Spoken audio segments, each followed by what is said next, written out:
Bismillahirrahmanirrahim. Bismillahirrahmanirrahim. Assalamualaikum warahmatullahi wabarakatuh. Alhamdulillahi hamdan kathiran tayyiban mubarakan fih, mubarakan alaih, kama yuhibbu rabbuna wa yardah. Wa ashhadu an la ilaha illallah wahdahu la syarika lah, wa ashhadu anna Muhammadan abduhu wa rasuluh. Sallallahu alaihi wa ala alihi wa sahabatihi ajma'in wa man tabi'ahum bi ihsanin ila yaumiddin, amma ba'd. Fa ikhwani fid din wa akhwati fillah, kaum muslimin wal muslimat yang saya cintai dan saya muliakan, rahimani wa rahimakumullah. Semoga Allah subhanahu wa ta'ala senantiasa mencurahkan rahmatnya kepada kita sekalian. Setelah memuji Allah subhanahu wa ta'ala dan bersalawat kepada Rasulullah sallallahu alaihi wasallam, saya ucapkan terima kasih yang sebesar-besarnya, jazakumullahu khairan, khususnya kepada para pengurus Yayasan Kiblat dan juga CKS TV dan seluruh panitia serta hadirin wal hadirat atas kesempatan yang diberikan kepada kami. Dan insyaallah ta'ala di kesempatan ini kita akan membicarakan satu tema yang sangat penting sekali, yaitu tentang Riyadul Jannah, taman-taman surga. Namun yang kita maksudkan dengan taman surga di sini adalah taman-taman surga yang ada di bumi ini, yang sudah bisa kita masuki. Bukan taman-taman surga yang ada di akhirat kelak, tetapi taman-taman surga dalam kehidupan kita di dunia ini. Dan bahkan kita tidak akan bisa memasuki taman surga di akhirat sebelum kita memasuki taman surga yang ada di dunia ini. Yang dimaksud dengan taman-taman surga di dunia ini adalah hilaqul dzikr, halaqah-halaqah dzikir, dan majalisul ilm, majlis-majlis ilmu. Sebagaimana dalam satu hadis yang diriwayatkan oleh beberapa orang sahabat, yang diriwayatkan dari beberapa orang sahabat, Syekh Abdul Qadir Al-Arnaud, salah seorang ulama ahli hadis dari Damaskus, beliau menyebutkan dalam tahqiq kitab Al-Adhkar Imam Nawawi rahimahullahu ta'ala, sampai 4 sahabat yang meriwayatkan hadis ini dari Rasulullah sallallahu alaihi wasallam. Yang pertama Anas bin Malik, yang kedua Ibnu Abbas, yang ketiga Abu Hurairah, yang keempat Jabir.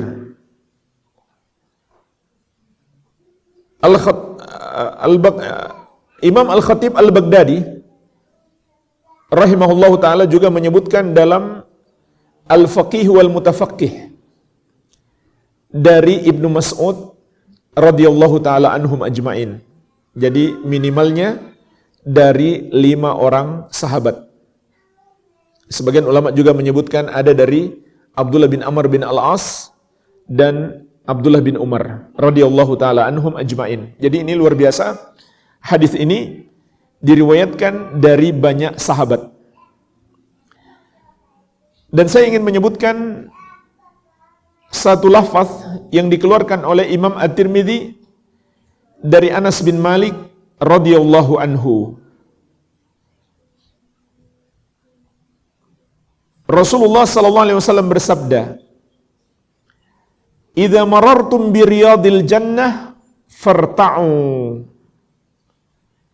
kalau kalian melewati taman-taman surga, maka singgahlah, masukilah, dan nikmatilah apa yang ada di dalamnya sampai kalian betul-betul puas dan sampai kalian berhasil mengambil banyak yang bisa kalian dapatkan. Qalu wa ma riyadul jannah? Lalu para sahabat bertanya, ya Rasulullah, apa itu taman-taman surga? Qala, maka Rasulullah sallallahu alaihi wasallam mengatakan, hilakudz dzikr. Halaqah dzikir. Yaitu kumpulan orang yang berkumpul untuk berzikir kepada Allah Subhanahu wa taala. Dalam riwayat yang lain, majalisudz dzikr. Majelis zikir.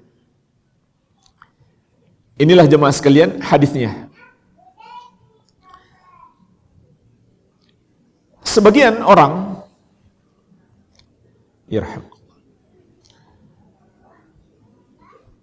mengira bahwa hadis ini adalah dalil untuk zikir berjamaah, yaitu zikir dengan satu suara,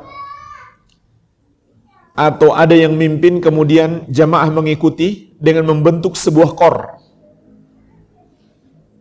Maka sebenarnya tidak demikian. Karena cara berzikir seperti itu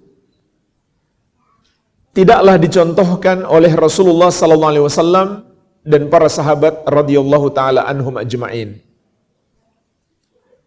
Memang para ulama dahulu seperti Al-Imam Syafi'i rahimahullah menyebutkan tentang sunnah dalam bertakbir misalkan, itu disunnahkan berjamaah dan sendiri-sendiri, yaitu takbir hari raya. Tetapi jemaah sekalian, yang beliau maksudkan dengan berjamaah, artinya kita berkumpul misalkan di masjid untuk bertakbir ketika disyariatkan untuk berkumpul. Contohnya, kita baru saja melewati takbir muqayyad, takbir Idul Adha. Itu dilakukan oleh jamaah masjid mulai tanggal 9 sampai tanggal 13 Dzulhijjah setiap selesai sholat. Tanggal 9 ba'da subuh. Disunahkan setiap selesai sholat kita bertakbir. Tetapi di dalam hadis yang menjelaskan tentang orang yang berkumpul untuk berzikir, begitu pula yang disebutkan oleh Imam Syafi'i dan para ulama yang lainnya, mereka tidak mengatakan dengan satu suara atau ada yang mengomando kemudian yang lain mengikuti sehingga mereka membentuk sebuah kor. Tidak. Namun maknanya adalah mereka berkumpul bersama dan masing-masing berzikir atau bertakbir sendiri-sendiri. Oleh karena itu, diriwayatkan dari sahabat, takbir mereka berbeda-beda. Lafaz takbir mereka berbeda-beda. Jadi nggak mungkin dikatakan mereka bertakbir dengan satu suara atau berzikir dengan satu suara. Dan tidak melazimkan ketika kita mengatakan mereka berkumpul untuk berzikir, berarti mereka berzikir dengan satu suara. Sama kalau saya mengatakan murid-murid sedang berkumpul bersama membaca buku di perpustakaan. Maka itu tidak berarti atau tidak melazimkan bahwa mereka membaca dengan satu suara dan satu buku yang sama. Tidak kan? Kalau saya mengatakan murid-murid sedang membaca buku bersama-sama di perpustakaan. Kalimat seperti ini tidak melazimkan mereka membaca dengan satu suara, Tidak pula yang mereka baca adalah sesuatu yang sama atau buku yang sama. Oleh karena itu, makna halaqah zikir di sini bukanlah dalil untuk menganjurkan atau mengamalkan zikir berjamaah seperti yang dilakukan sebagian orang hari ini dengan satu suara seperti kor, atau ada yang mimpin mengomando lalu yang lain mengikuti. Jadi hadis ini adalah hadis yang umum berbicara tentang halaqah zikir atau majelis zikir. Lalu apa yang dimaksud dengan majelis zikir? Mari kita lihat keterangan para ulama.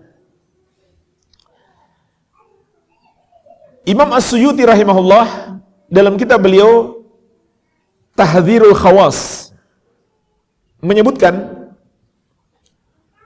bahwa Al-Khatib Al-Baghdadi meriwayatkan dari Ibnu Mas'ud radhiyallahu anhu secara marfu, yaitu sampai kepada Rasulullah sallallahu alaihi wasallam.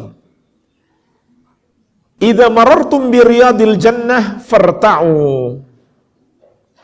Kalau kalian melewati taman-taman surga, maka singgahlah, masukilah taman itu dan ambil sebanyak mungkin kenikmatan yang ada di dalamnya.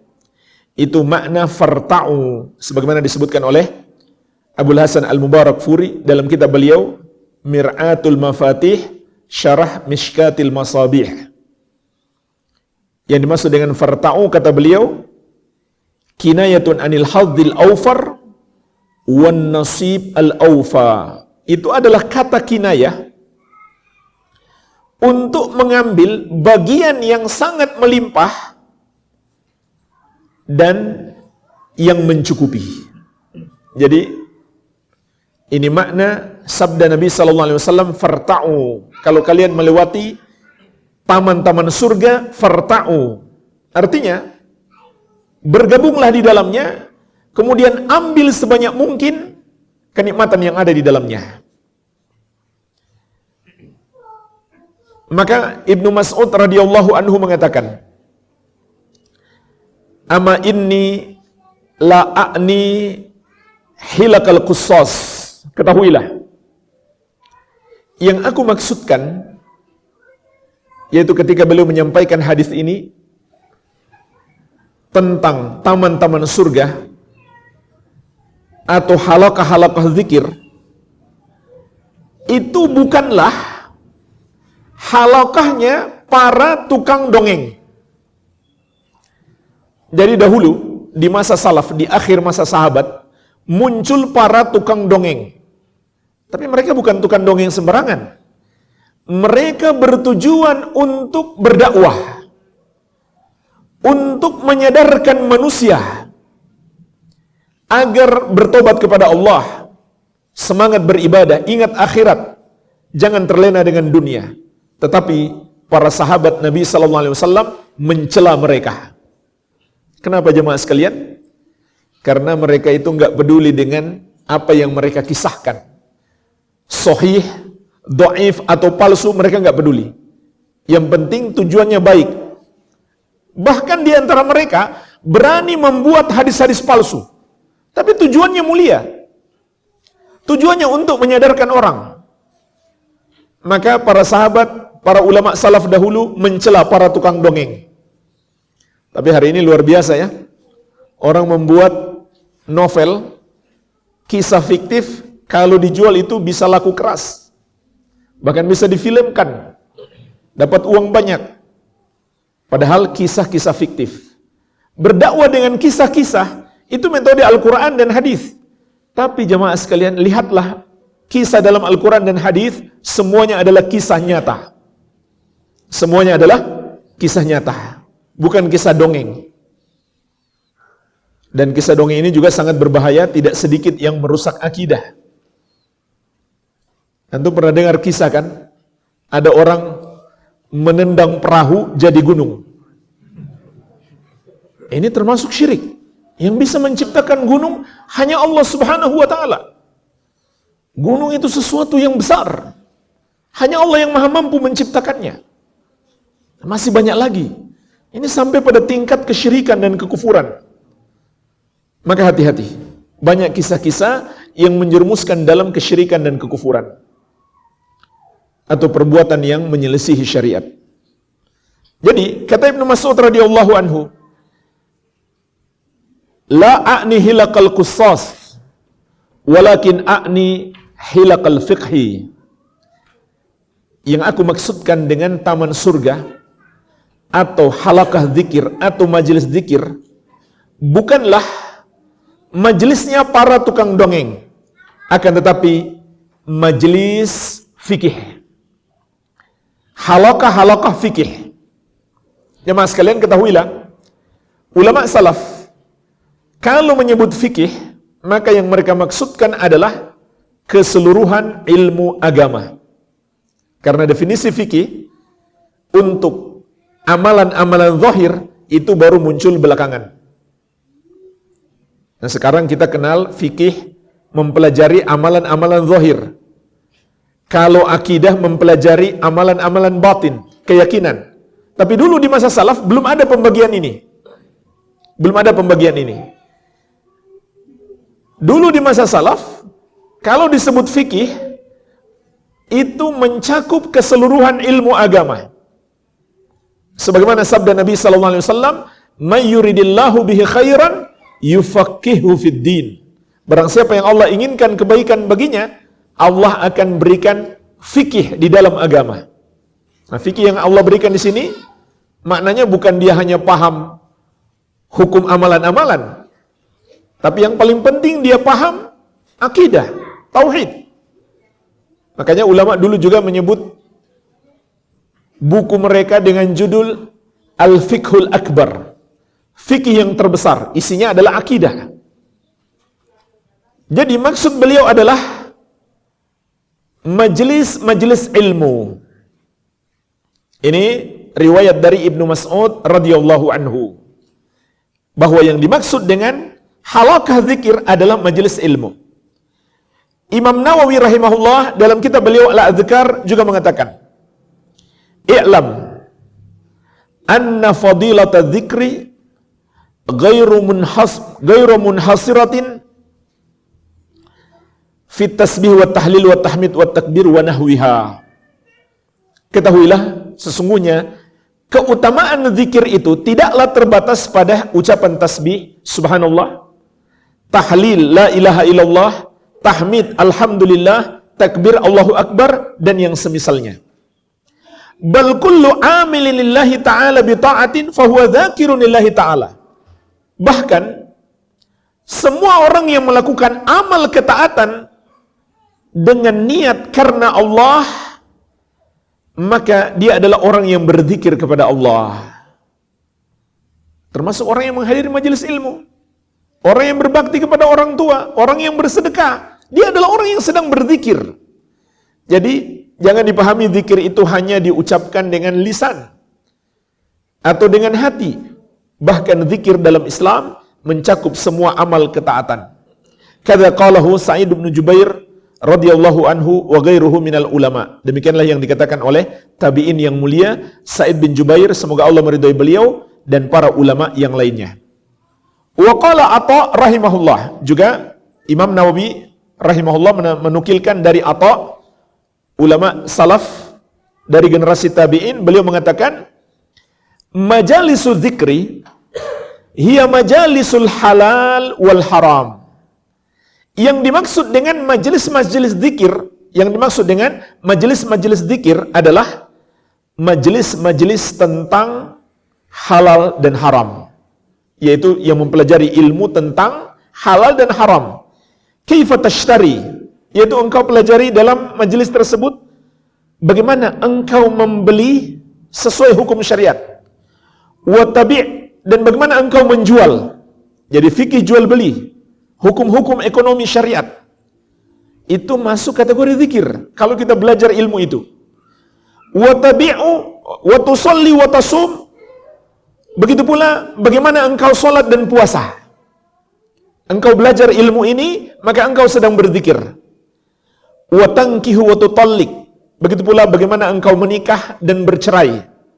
wa tahuj, dan engkau berhaji, wa asbah hadza, dan yang semisalnya. Jadi majelis-majelis zikir itu mencakup semua bentuk zikir, termasuk menuntut ilmu. Bahkan yang diriwayatkan dari salaf, penafsiran mereka terhadap majelis zikir adalah majelis ilmu. Majelis yang berbicara tentang hukum-hukum syariat Allah Azza wa Jalla.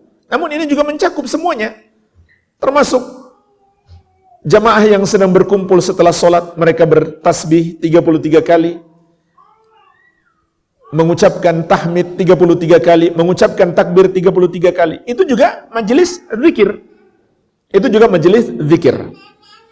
Akan tetapi sekali lagi, seperti yang kita katakan di awal, ini bukanlah dalil bolehnya zikir berjamaah dengan cara membentuk sebuah kor satu suara. Tidak ada dalil yang menunjukkan Rasulullah SAW memimpin zikir, lalu para sahabat mengikuti seluruhnya dengan satu suara dalam bentuk sebuah kor. Tidak ada seperti itu. Dan para ulama yang menyebutkan tentang zikir berjamaah seperti Imam Syafi'i juga tidak memaksudkan seperti itu dan tidak menerangkan seperti itu. Iya. Jadi jamaah sekalian, yang kita inginkan di sini, yang ingin kita jelaskan dari hadis ini tentang keutamaan majelis ilmu. Itulah taman surga di dunia. Dan hadis ini ada lanjutannya. Hadis ini ada lanjutannya. Sebagaimana dikatakan oleh Syekh Abdul Qadir Al-Arnaud rahimahullahu ta'ala. Lanjutannya ini adalah satu hadis yang sama karena para perawinya sama. Dikeluarkan oleh Abu Nuaim dalam Al-Hilyah dari Anas bin Malik. Bahkan asal hadis ini ada dalam As-Sahihain, ada dalam Sahih Al-Bukhari dan Muslim, sebagaimana akan kita sebutkan insyaallah. Lanjutan hadisnya, inna lillahi sayyaratan minal malaikah yatlubuna hilaqadz dzikri. Sesungguhnya Allah memiliki para malaikat yang selalu berkeliling di muka bumi ini untuk mencari halaqah-halaqah zikir atau majelis-majelis ilmu. Fa idza atau alaihim haffu bihim. Maka apabila para malaikat mendapati orang-orang yang sedang bermajlis itu, para malaikat tersebut meliputi mereka. Di As-Sahihain disebutkan meliputi mereka dengan sayap-sayapnya sampai ke atas langit. Sayap-sayap mereka itu, saking besarnya para malaikat itu, sampai ke atas langit. Wa ba'atsu ra'idahum ila sama ila rabbil izzati subhanahu. Setelah mereka mendapati majelis zikir itu, mereka mengutus utusan mereka dari kalangan malaikat kepada Allah Subhanahu wa taala di langit. Fayaqul, lalu malaikat itu melapor, wa huwa a'lam, dan tentu Allah Maha mengetahui apa yang hendak dia katakan.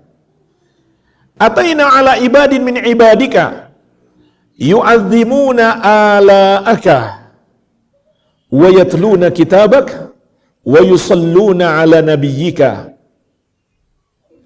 wa yas'aluna li akhiratihim wa dunyahum. Ya Allah, kami mendatangi sekumpulan hamba-Mu. Mereka mengagungkan nikmat-nikmat-Mu dan mereka membaca kitab-Mu dan mereka bersalawat atas Nabi-Mu dan mereka memohon kebaikan akhirat dan dunia mereka. Ini ucapan malaikat tentang apa yang dia lihat pada majelis zikir tersebut. Maka di situ mencakup penyebutan semua kebaikan. Kebaikan-kebaikan dalam agama, pengagungan kepada Allah, membaca ayat Allah, bersalawat kepada Nabi sallallahu alaihi wasallam. Dan jemaah sekalian, orang yang paling sering bersalawat kepada Nabi sallallahu alaihi wasallam adalah penuntut ilmu. Karena penuntut ilmu itu setiap dia baca hadis mesti dia bersalawat. Setiap dia menulis hadis, mesti dia bersalawat. Penuntut ilmu itu orang yang paling banyak bersalawat kepada Nabi sallallahu alaihi wasallam. Maka malaikat melaporkan mereka bersalawat kepada nabimu dan mereka juga berdoa meminta kebaikan akhirat dan dunia mereka. Fayaqul, maka Allah azza wa jalla berfirman, "Ghashuhum rahmati." Curahkan kepada mereka rahmatku. Humul qaum la yashqa jalisuhum. Mereka adalah satu kaum yang tidak akan merugi siapapun yang bermajlis dengan mereka. Inilah jemaah sekalian lanjutan hadisnya. Adapun di dalam As-Sahihain disebutkan yang mirip dengan ini. Qala, Nabi sallallahu alaihi wasallam menyebutkan, yaqul, Allah Subhanahu wa taala bertanya kepada para malaikat. Tentu Allah Maha mengetahui apa yang akan dikatakan malaikat. Fama yas'aluni. Apa yang mereka minta kepadaku di majelis itu? Qala yas'alunakal jannah. Malaikat itu menjawab, mereka memohon kepadamu surga ya Allah. Qala yaqul wa hal ra'auha. Maka Allah mengatakan, apakah mereka telah melihat surga? Qala yaqulun la wallahi ya Rabb ma ra'auha. Kata Nabi sallallahu alaihi wasallam, para malaikat menjawab, tidak, demi Allah wahai Rabb, mereka belum melihat surga. Qala yaqul fa kaifa law annahum ra'auha. Kata Nabi sallallahu alaihi wasallam, Allah Subhanahu wa taala berfirman, bagaimana kalau mereka melihat surga? Qala yaqulun law annahum ra'auha kanu ashadda 'alaiha hirsan wa ashadda laha talaban wa a'zama fiha raghbatan. Kata Nabi sallallahu alaihi wasallam, malaikat menjawab, seandainya mereka melihat surga, mereka akan lebih bersemangat untuk menggapai surga, yaitu dengan melakukan amal-amal saleh. Dan mereka akan lebih keras usahanya untuk meraih surga itu, dan akan lebih besar harapan mereka agar bisa masuk surga. Seandainya mereka betul-betul menyaksikan betapa indahnya, betapa agungnya, betapa nikmatnya surga itu. Qala, lalu Allah bertanya lagi, famimma yata'awwadzun. Dari apa mereka memohon perlindungan? Yaitu mereka memohon perlindungan kepadaku dari apa? Qala yaqulun minan nar. Maka malaikat menjawab, mereka minta perlindungan kepadamu ya Allah dari api neraka. Qala yaqul wa hal ra'auha. Maka Allah mengatakan, apakah mereka telah melihat neraka? Qala yaqulun la wallahi ya Rabb ma ra'auha. Malaikat menjawab, tidak, demi Allah wahai Rabb, mereka belum melihat neraka. Qala yaqul fa kaifa law ra'auha. Maka Allah mengatakan, bagaimana kalau mereka telah melihat neraka? Qala yaqulun, malaikat menjawab, law ra'auha kanu ashadda minha firaran wa ashadda laha makhafatan. Seandainya mereka telah melihat neraka, maka mereka akan lebih berusaha untuk selamat dari api neraka dan lebih takut lagi terhadap neraka itu. Seandainya mereka telah melihat neraka, tentu mereka akan lebih takut lagi terhadap neraka itu karena betapa dahsyatnya neraka tersebut. Qala, maka Allah Subhanahu wa taala berfirman, fa ushhidukum, aku persaksikan kepada kalian, anni qad ghafartu lahum, bahwa aku telah mengampuni mereka. Dalam riwayat Muslim, qad ghafartu lahum fa a'taytuhum ma sa'alu wa ajartuhum mimma istajaru. Kata Allah, aku telah mengampuni mereka, yaitu orang-orang yang hadir di majelis tersebut.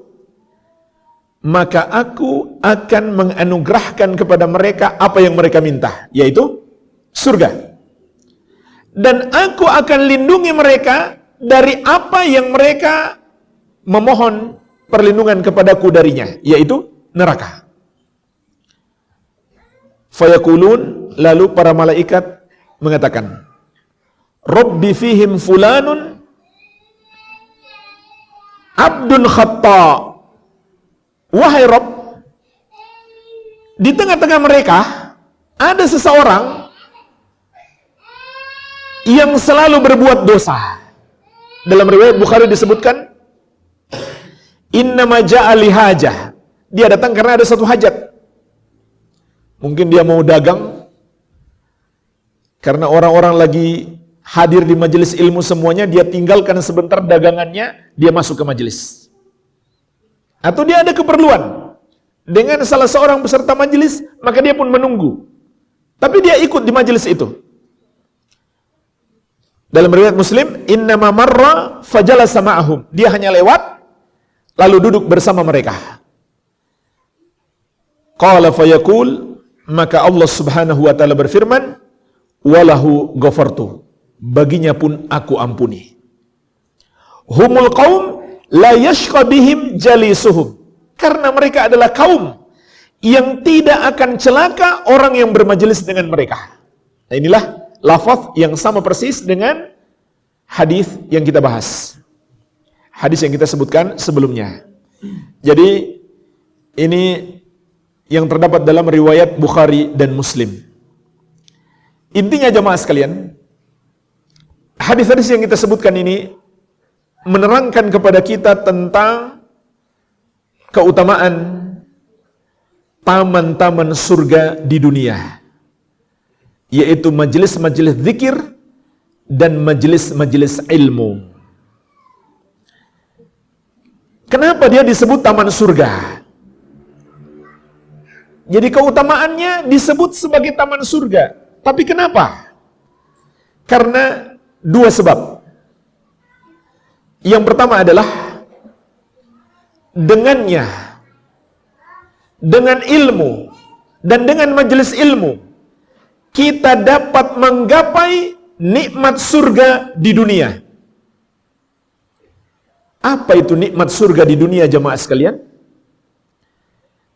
Iman dan amal soleh. Kalau kita benar-benar merasakan manisnya iman, lezatnya amal soleh, maka tidak ada yang lebih indah di dunia ini daripada iman dan amal soleh. Sampai-sampai kata Syekhul Islam, inna fid dunya jannatan man lam yadkhulha la yadkhulu jannatal akhirah. Sesungguhnya di dunia ini ada surga. Barang siapa tidak memasukinya, dia tidak akan bisa memasuki surga di akhirat. Beliau ditanya, apa itu surga di dunia? Kata beliau, jannatul iman, surga keimanan yang ada dalam diri kita. Jadi bukan surga pemandangan yang indah, bukan. Bukan apapun yang indah dari kenikmatan dunia ini. Bukan itu surga orang beriman. Surga kita adalah iman dan amal soleh itu sendiri. Itulah yang paling manis dalam hidup kita. Itulah yang paling lezat dalam diri kita. Itulah yang paling indah dalam hidup ini. Iman dan amal soleh. Dan dengan iman serta amal soleh itulah kita akan menggapai kehidupan yang baik di dunia ini. Kehidupan yang menyerupai kenikmatan surga. Sebagaimana Allah kabarkan kepada kita di surat An-Nahl ayat ke-97. Man amila salihan min dzakarin aw untha wa huwa mu'minun falanuhyiyannahu hayatan thayyibah wa lanajziyannahum ajrahum bi ahsani ma kanu ya'malun.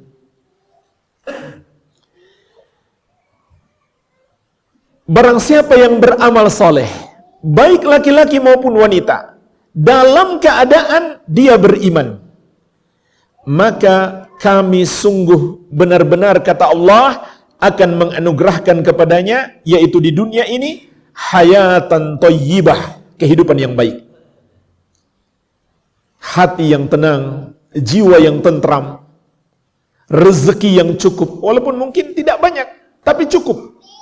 Dia tidak gelisah dengan dunia. Dia hidup dalam kenikmatan. Dan walanajziyannahum ajrahum bi ahsani ma kanu ya'malun. Sungguh benar-benar kami akan memberikan pahala kepada mereka, yaitu di akhirat kelak, dengan yang lebih baik dari apa yang mereka kerjakan. Oleh karena itu jemaah sekalian, dalam hadis riwayat Muslim dari Abu Hurairah radhiyallahu anhu, Rasulullah sallallahu alaihi wasallam juga mengabarkan, di antara keutamaan majelis ilmu adalah menggapai as-sakinah, ketenangan batin, ketentraman jiwa, kedamaian hidup. Kata Rasulullah sallallahu alaihi wasallam, "Majtama'a qaumun fi baitin min buyutillah, yatluna kitaballah wa yatadarasunahu bainahum, illa nazalat alaihimus sakinah."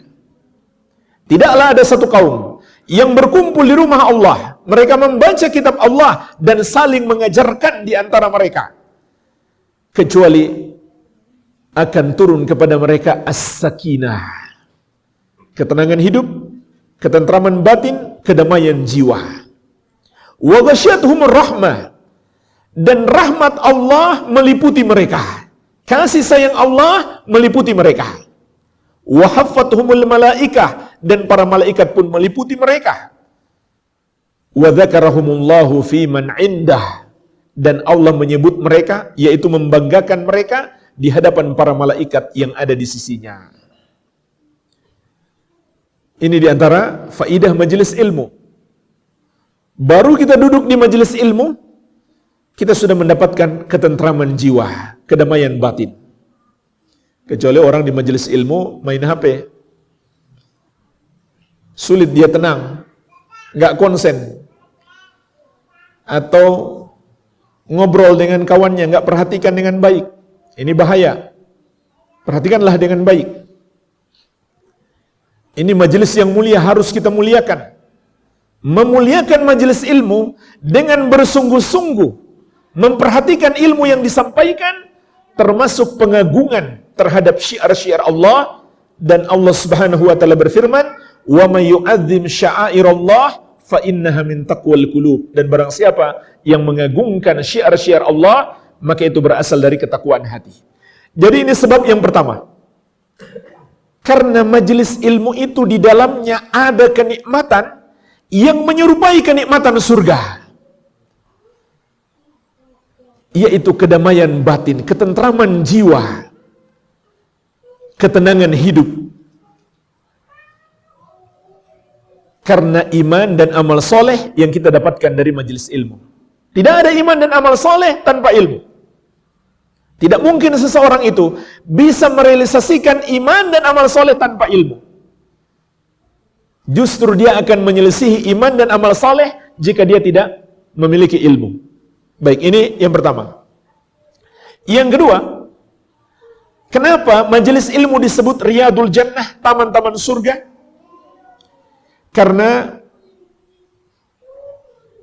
majelis ilmu itu adalah sebab kita masuk surga.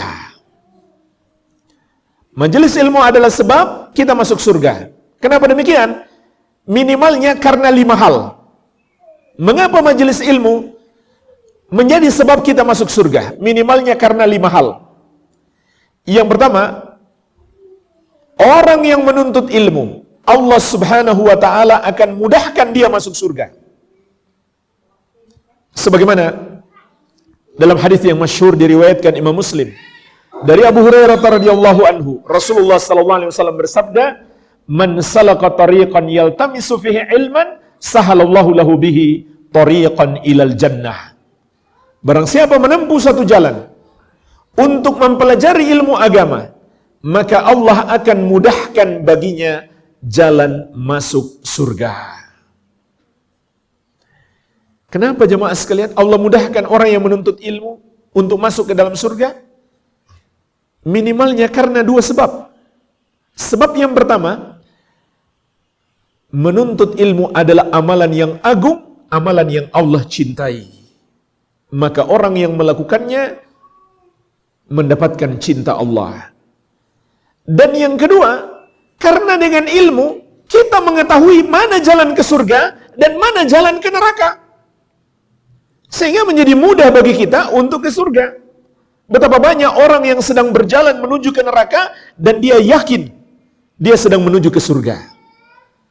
Ini terjadi jamaah sekalian.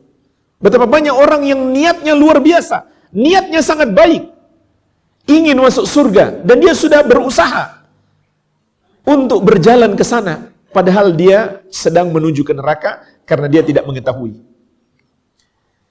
Jadi ini pentingnya ilmu, agar kita mengetahui mana jalan ke surga untuk kita lalui, dan mana jalan ke neraka untuk kita jauhi. Maka dengan itu Allah mudahkan kita masuk surga. Yang kedua,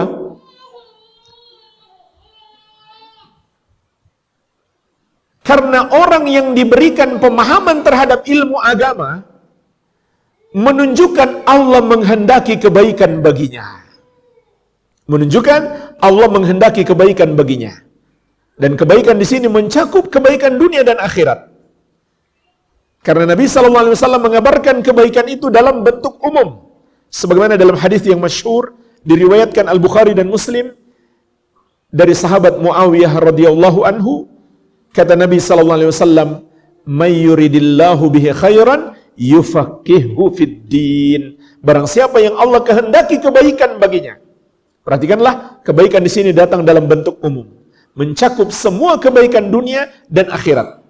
Barang siapa yang Allah kehendaki kebaikan baginya, maka Allah akan pahamkan dia terhadap agama. Tentu makna hadis ini, pemahaman terhadap agama tidak datang dengan sendirinya, melainkan harus ada usaha. Oleh karena itu dalam sebagian riwayat, lanjutan hadis ini atau awal daripada hadis ini, Rasulullah SAW mengatakan, "Innamal ilmu bitta'allum wal fiqhu bittafaqquh." Ilmu itu hanyalah didapat dengan belajar, dan pemahaman hanyalah didapat dengan usaha memahami. Usaha menuntut ilmu. Gak mungkin seseorang itu diam-diam saja tidak belajar, tiba-tiba jadi ulama. Atau pergi menghilang beberapa pekan, beberapa bulan ke sebuah gunung, turun dan jadi ulama besar. Gak mungkin, mustahil. Kalau jadi dukun mungkin. Karena Nabi SAW mengatakan, "Innamal ilmu bitta'allum wal fiqhu bittafaqquh." Jadi harus dengan belajar. Dan belajar itu sendiri adalah ibadah. Sebelum kita amalkan, kita sudah dapat pahala besar. Karena menuntut ilmu adalah ibadah yang agung. Bahkan Al-Hafidh Ibn Hajar Al-Asqalani Asy-Syafi'i rahimahullah mengatakan, "Wa mafhumul hadith anna man lam yatafaqqa fid din ay yata'allam qawaid al-Islam wa ma yattasilu biha min al-furu' faqad hurimal khair." Mafhum hadis ini adalah barang siapa tidak melakukan tafaqquh fid din, yaitu tidak mempelajari dasar-dasar Islam, tidak pula cabang-cabangnya, maka sungguh dia telah diharamkan untuk mendapatkan kebaikan sama sekali. Jadi kalau orang nggak belajar sama sekali, dia nggak akan bisa mendapat kebaikan sedikit pun. Dia belajar sedikit, kebaikannya sedikit. Dia tambah belajar, kebaikannya pun bertambah. Inilah kebaikan di dunia, bergantung kepada ilmu agama yang kita pelajari. Oleh karena itu, majelis ilmu mengantarkan ke surga. Majelis ilmu adalah taman surga. Kemudian yang ketiga, sebagaimana dalam lafaz hadis. Jadi kita sedang berbicara kenapa majelis ilmu itu disebut taman surga, karena mengantarkan ke surga. Buktinya apa? Yang ketiga adalah Nabi SAW mengatakan, "Inna lillahi sayyaratan minal malaikah yatlubuna hilaka dzikri." Sesungguhnya Allah memiliki para malaikat yang selalu berkeliling untuk mencari halaqah-halaqah zikir atau majelis-majelis ilmu. Ini menunjukkan apa? Allah mencintai majelis zikir dan orang-orang yang datang kepadanya. Lalu apa yang dilakukan malaikat? Ada 3 yang mereka lakukan. Yang pertama, disebutkan dalam riwayat Bukhari dan Muslim dari Abu Hurairah radhiyallahu anhu. Saat para malaikat mendapati majelis ilmu, apa yang mereka lakukan? Fayahuffunahum bi ajnihatihim ila sama'id dunya. Mereka meliputi dengan sayap-sayap mereka orang-orang yang hadir di majelis ilmu tersebut sampai ke langit dunia. Sayap-sayap malaikat sampai ke langit dunia. Ini yang pertama yang mereka lakukan. Menunjukkan apa? Kecintaan mereka. Dan perintah Allah kepada mereka untuk melakukan itu juga menunjukkan kecintaan Allah. Ini yang pertama yang dilakukan malaikat. Yang kedua, bukan hanya itu. Bahkan para malaikat juga menghamparkan sayap-sayapnya untuk mereka. Untuk mereka lalui, untuk mereka berjalan di atasnya saat mereka pergi dan pulang dari majelis ilmu. Dan selama berada di majelis ilmu. Sebagaimana dalam hadis yang diriwayatkan Abu Daud dan At-Tirmidzi dari sahabat yang mulia Abu Darda radhiyallahu taala anhu, Rasulullah sallallahu alaihi wasallam bersabda, "Wa innal malaikata la tad'u ajnihataha li talibil ilmi ridon bima yasna." Sesungguhnya para malaikat menghamparkan sayapnya untuk seorang penuntut ilmu karena mereka ridho dengan amalan yang dia lakukan. Ini yang kedua yang dilakukan malaikat. Yang ketiga, mendoakan dan memohonkan ampun untuk orang-orang yang menghadiri majelis ilmu tersebut.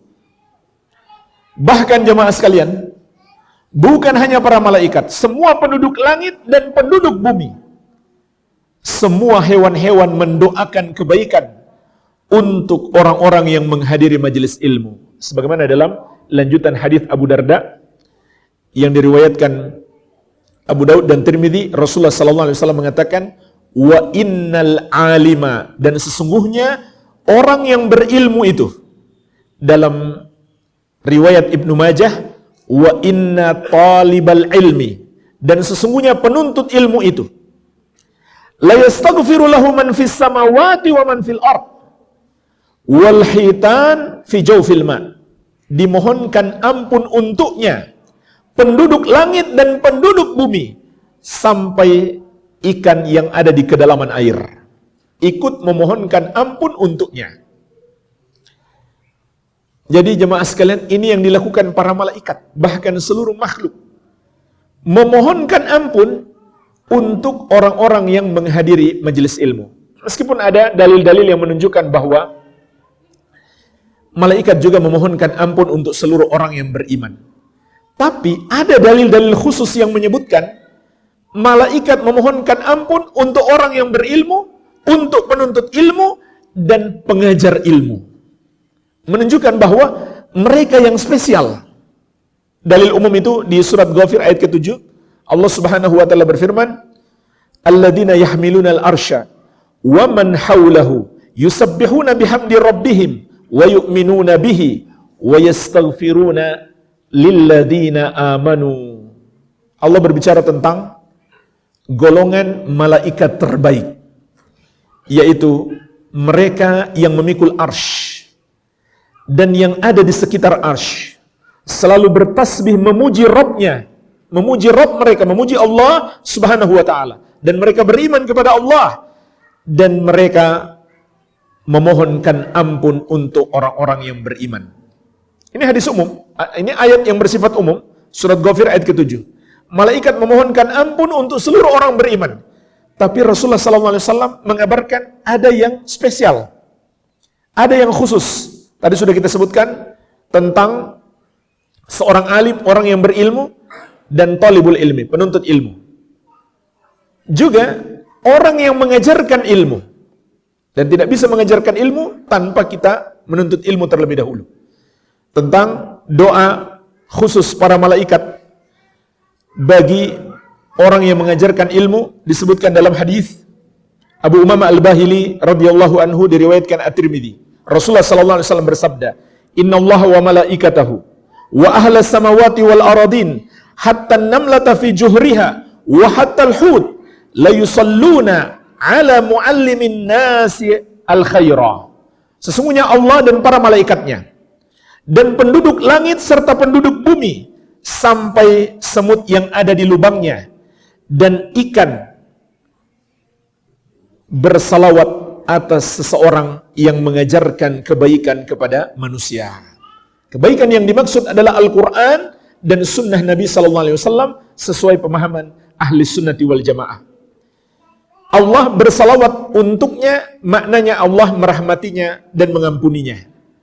Malaikat dan seluruh makhluk bersalawat untuknya, maknanya mereka memohonkan ampun baginya. Ini luar biasa. Para malaikat, Allah berikan tugas khusus, mendoakan secara khusus untuk orang-orang yang berilmu, mendalami ilmu agama, yang menuntut ilmu, mempelajari ilmu agama, dan yang mengajarkan ilmu agama tersebut. Maka jangan heran kalau majelis ilmu itu disebut sebagai taman surga. Kemudian yang keempat, karena di majelis ilmu itu, di antara anugerah yang akan kita dapatkan adalah ampunan dan rahmat. Jadi jamaah sekalian, hadirkan dalam hati kita saat kita datang ke majelis ilmu, bukan sekedar mempelajari ilmunya saja, tapi juga ingin menggapai ampunan dan rahmat Allah. Sehingga tidak ada masalah, walaupun ilmu yang kita pelajari sudah kita ketahui sebelumnya, tidak ada masalah. Karena bukan hanya itu yang kita kejar. Dan walaupun kita sudah tahu, juga penting kita dengarkan lagi, agar lebih kuat dalam hati kita, agar kita lebih kuat hafalannya. Ya, ulama dahulu kalau belajar itu berulang-ulang. Imam Al-Muzani rahimahullah mempelajari kitab Ar-Risalah karya Imam Syafi'i sebanyak 500 kali. Kita belajar kitab Tauhid mungkin belum selesai-selesai ya. 500 kali. Dan kata beliau, setiap saya baca, saya dapat pelajaran yang baru, faidah yang baru. Setiap dia baca ulang, dia dapat faidah baru. Jadi, jangan kita pandang remeh suatu ilmu dengan anggapan atau dengan alasan, sudah kita pelajari, kitab salah satu usul lagi, sudah ulang-ulang. Jangan jamaah sekalian. Kita insya Allah akan mendapatkan faidah yang baru. Ini yang pertama. Yang kedua, akan lebih menguatkan hafalan kita kalau itu diulang lagi. Dan yang ketiga, jangan lupa, di situ ada ampunan dan rahmat Allah. Sebagaimana dalam riwayat Bukhari dan Muslim tadi kita sebutkan, Allah Subhanahu wa taala mengatakan, "Qad ghafartu lahum." Aku sudah mengampuni orang-orang yang hadir di majelis itu. Ketika malaikat mengatakan, "Wahai Rabb, di tengah-tengah mereka ada seorang pendosa. Dia datang karena satu hajat, bukan untuk menuntut ilmu. Dia hanya lewat kemudian mampir." Maka Allah pun mengatakan, "Lahu ghafartu." Dia pun sudah aku ampuni. Luar biasa jamaah sekalian. Dia nggak niat menuntut ilmu, tapi dia duduk di majelis ilmu, ikut belajar. Dia pun mendapatkan ampunan. Apalagi orang-orang yang betul-betul niat menuntut ilmu. Ini luar biasa keutamaan majelis ilmu. Dan juga kita sebutkan tadi, Nabi SAW mengatakan, wa ghasyatuhumur rahmah. Kasih sayang Allah meliputi mereka. Dan dalam hadis yang kita bahas, Allah Subhanahu wa taala berfirman dalam hadis qudsi, "Ghasyuhum rahmati." Curahkan kepada mereka rahmatku. Perintah Allah kepada para malaikat. Jadi ini luar biasa. Majelis ilmu adalah taman surga, artinya mengantarkan ke surga karena di dalamnya kita dapatkan ampunan dan rahmat Allah. Dan Nabi sallallahu alaihi wasallam mengatakan, "La yudkhilu ahadukum amalahu al-jannah." Tidak seorang pun dari kalian yang amalannya dapat memasukkan dia ke dalam surga. Karena amalannya sedikit. Sedikit itu pun banyak kekurangan. Dan surga itu mahal. Dan dosa dia juga banyak. Bagaimana dia bisa membeli surga dengan amalannya? Sahabat bertanya, "Wala anta ya Rasulullah?" Apakah tidak juga engkau ya Rasulullah? Maka beliau sallallahu alaihi wasallam menegaskan, "Wala ana illa ayyatagammadani Allahu birahmatin minhu wa maghfiratin." Sama. Aku juga tidak. Amalanku tidak bisa memasukkan aku ke dalam surga. Melainkan aku masuk surga karena Allah mencurahkan rahmatnya dan ampunannya kepadaku.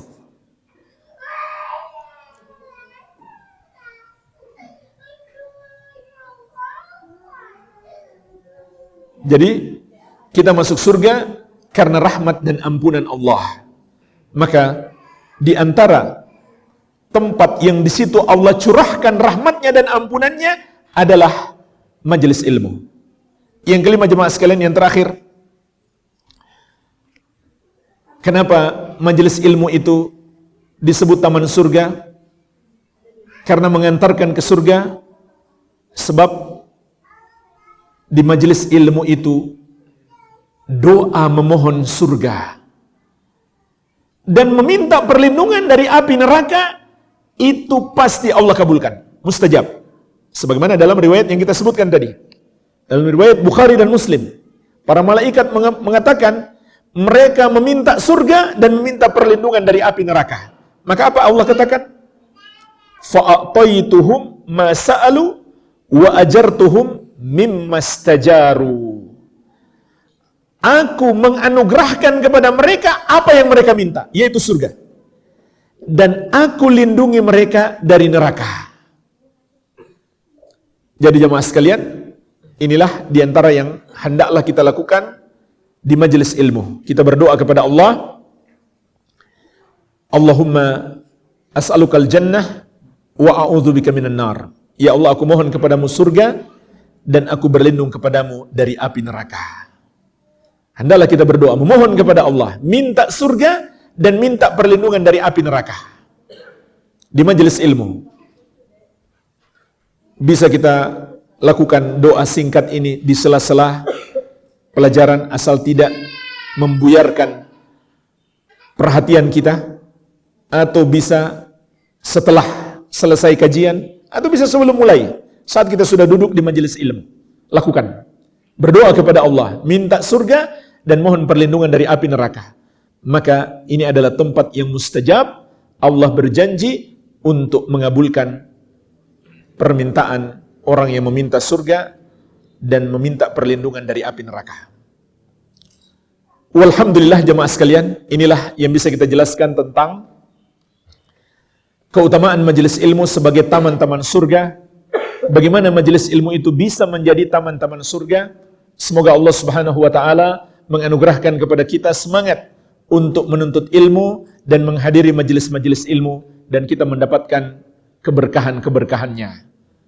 Walhamdulillah, mungkin ini saja yang bisa kami sampaikan. Semoga bermanfaat. Lebih dan kurangnya saya mohon maaf. Wabillahi taufik. Subhanakallahumma wa bihamdik, asyhadu an la ilaha illa anta, astaghfiruka wa atubu ilaik. Wa sallallahu ala nabiyyina Muhammadin wa alihi wasallam. Wa akhiru da'wana anil hamdulillahi rabbil alamin. Wassalamualaikum warahmatullahi wabarakatuh.